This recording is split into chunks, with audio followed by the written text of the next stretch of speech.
defensa del acusado, sus elementos de Dios. Empezaré por el delito de uso de documento falso. Realmente, señorita juez, estamos frente al delito de uso de documento falso. ¿Cuándo es que se configura el delito de uso de documento falso?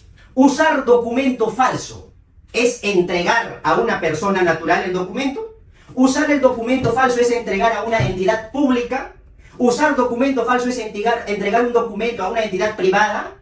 ¿Qué dice la doctrina respecto al usar el documento? Señorita magistrada, debemos entender que si alguien hace uso de un documento, el contenido que lleva el documento debe hacer nacer derechos, o para tercero o para la persona que usa.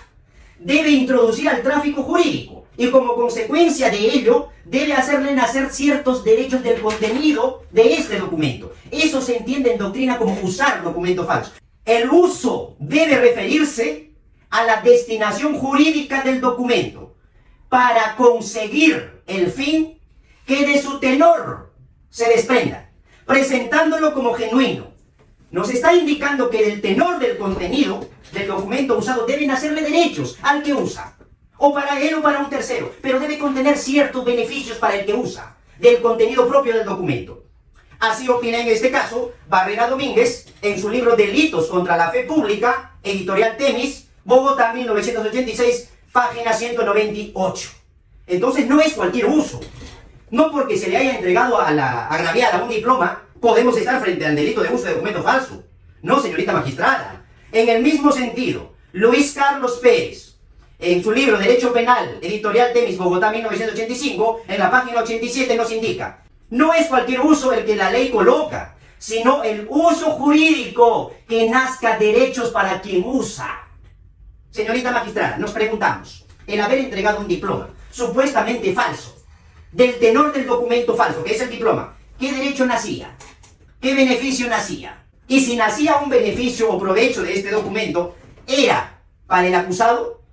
El acusado es quien entrega este documento. ¿Con qué probó el señor fiscal que el acusado haya entregado este documento? Si de la lectura que se hizo de este documento se aprecia la entidad particular e instituto de gestión Cienci. Es decir, quien entrega el documento es una persona jurídica. Están acusando, señorita magistrada, a una persona natural. ¿Cómo probó el señor fiscal que el que usó, en su entender, el que entregó este documento falso era mi patrocinado? ¿Con qué probó? Si la firma que lleva es el director académico, la decana y logotipo de una entidad privada. ¿Quién entrega? ¿Cómo sabe el señor fiscal que mi patrocinado haya entregado? Entonces, no está probado que se haya usado en términos doctrinarios, en el presente caso, el diploma. Ahora, señorita magistrada, en el presente caso, no probó el señor fiscal si el documento, en este caso entre paréntesis el diploma, era falso o falsificado, porque son los dos únicos términos o las dos únicas categorías que emplea el artículo 427 en su segundo párrafo o en su último párrafo. Usar a sabiendas de su falsedad, ojo, usar documento falso o falsificado. Es decir, en el primer caso, se use un documento confeccionado en su totalidad. Entonces el señor fiscal probó que se habría usado un documento confeccionado en su totalidad, es decir, falso, o es que estamos frente al uso de un documento falsificado, es decir, manipulado, adulterado, alterado. El señor fiscal nunca nos dijo bajo qué supuesto estamos.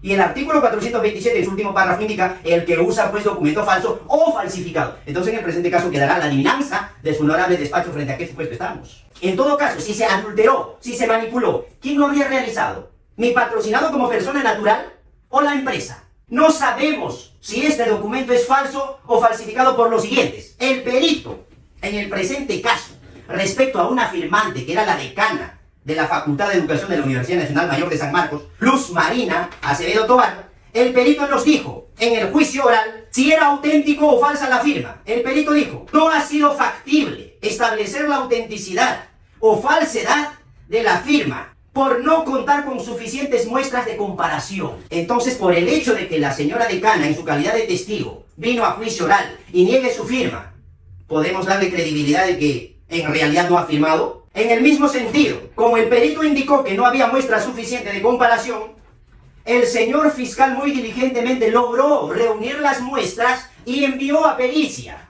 Sí, efectivamente, envió a pericia. Pero ¿qué dijeron los peritos posteriormente?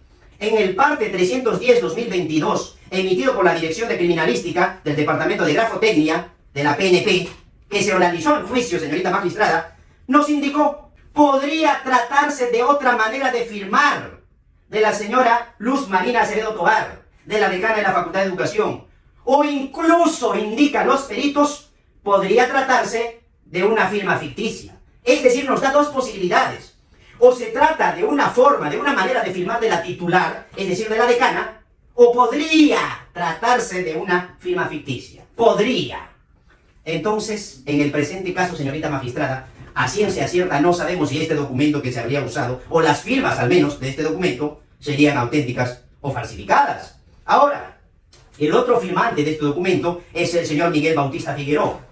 Y el señor Miguel Bautista Figueroa, en juicio oral, ante su despacho, reconoció ser el autor de esta firma. Ojo, entonces, si el señor fiscal da la plena credibilidad a la testigo, que es la decana de la Facultad de Educación, en el sentido que niega su firma, porque el señor fiscal reiteró y dijo categóricamente, negó en el juicio que era su firma, y le da credibilidad. Si le da esa credibilidad a la decana que no es su firma, entonces, ¿por qué no le daría credibilidad al señor Miguel Bautista Figueroa, que es uno de los firmantes del diploma, donde categóricamente en el juicio dijo, es mi firma? En calidad de director académico firmé este documento. Entonces no puede ser, pues, señorita magistrada, de razonamiento incongruente. No puede ser que aceptemos la mitad y neguemos la otra mitad, cuando se trata más aún de un solo documento. No puede ser. Estamos cometiendo un error en el razonamiento.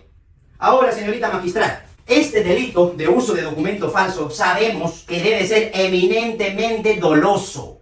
Sin embargo, el señor fiscal obvió este aspecto importante, porque sólo así su despacho estará habilitada de saber si tiene responsabilidad penal o no. Es decir, que el señor acusado en este caso tenía que haber usado este documento falso a sabiendas de su falsedad. El recurso de nulidad, señorita magistrada, 4036-2004, Lima, indica el sujeto activo, conociendo la falsedad del documento, realiza un acto material de utilización.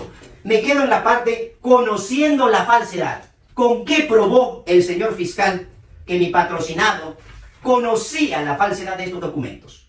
¿Quién conocía de la falsedad? ¿La empresa, el Instituto Cienci o mi patrocinado como persona natural? ¿O los dos conocían de la falsedad? Si en este juicio hemos escuchado al testigo Miguel Bautista Figueroa, en su calidad de director académico, que quien tramitaba las firmas de los diplomas en la Facultad de Educación de la Universidad de San Marcos no era mi patrocinado, era la persona de nombre Eduardo Antonio Romero Cuellar. Y el propio acusado también ratificó la declaración de ese testigo. Entonces, ¿cómo podemos dar credibilidad o cómo podemos llegar a la certeza de que sabía de la falsedad? En todo caso, nos quedaríamos en el mundo de la suposición.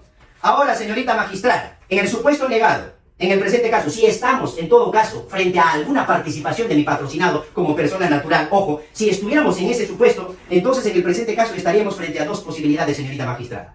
Pruebas, entre comillas, pruebas existentes a favor de la culpabilidad y pruebas a favor de la inocencia, que ratificarían la tesis de la defensa. Entonces estamos en el típico supuesto del indubio pro reo.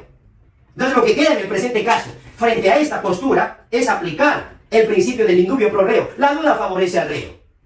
En el supuesto negado de que existiría alguna participación o acto material desplegado por mi patrocinado, que no existe, pero en el supuesto negado estaríamos en esta disyuntiva. Dicho de esta manera, señorita juez, termino solicitando que su despacho declare inocente, se absuelva de todos los cargos materia de acusación, así como de la reparación civil, señorita magistrada. He concluido. Gracias. En su defensa material, el acusado, si la quiere realizar, va a realizar su defensa material.